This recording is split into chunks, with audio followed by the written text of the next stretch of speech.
talk about the power of the world, and you had mentioned earlier about the hearing about the Western ports. How much of a deterrent, or not a deterrent, but how much of a roadblock is that right now for Wyoming coal and being able to get it to these other places? These other places want coal. They're doing more coal production, especially in Japan. And our coal is pretty good coal. Yeah, we have great coal, low sulfur coal, clean coal. This place, J Power in Japan, wants to buy our coal, and right now when we export coal, it has to go up across Canada and out from ports in northern Canada. And so it really only makes it financially feasible for someone like Cloud Peak, who has a mine up in Montana.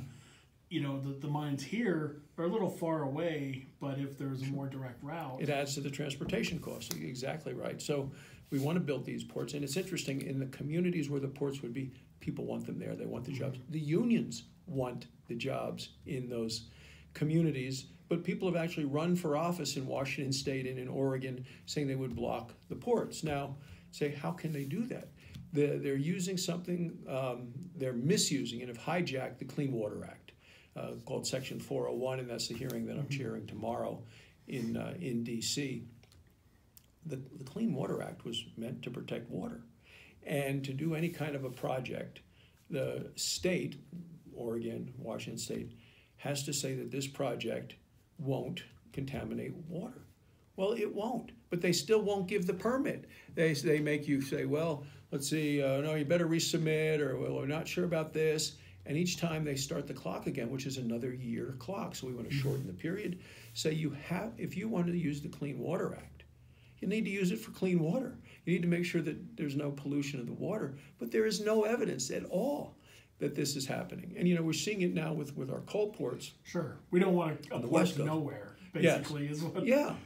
But they've used, in New York, they have used the same technique, the same hijacking of the Clean Water Act to block natural gas pipeline, which has no impact on water whatsoever, but they won't give the permit. And they were trying to do a pipeline, Pennsylvania and New York. In Pennsylvania, they came up with a permit almost in 3 months of when the request came in. New York, it's now been 4 years and has not given the permit. It's a political ploy by environmental extremists to block the use of carbon-based fuels. And we have so much energy here in Wyoming.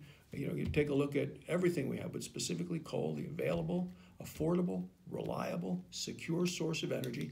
People around the world want to buy it. We have it.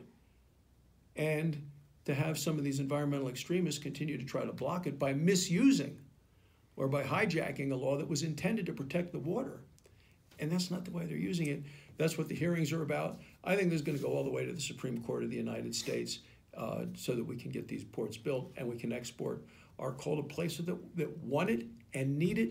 And our coal is clean coal, is better coal than what they're burning out. For people that say, well, they're really focused on climate issues and a global standpoint, the best thing they can do is say, burn Wyoming coal rather than the stuff that they're using from China or that's coming in from Australia. Not that our coal has no emissions whatsoever, but it's so much lower than what they're burning now that even just burning our coal would make a difference. Yeah.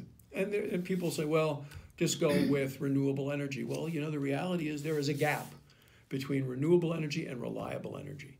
And for people that really don't do the math or don't think about it, if all we had was renewable energy in the world would be in the dark and hungry and ultimately cold. So we need to use all of the energy sources. We always want energy to be as clean as we can, as fast as we can, and do it in ways that don't raise costs for consumers. And the best way to do that is use what we have right here in Wyoming and continue to fight the fights as we fought the Obama administration on the Clean Power Plan, fought to get President Trump into office so he could then pull us out of with the so-called the Paris Climate Accord to make sure that Wyoming's resources were able to be used.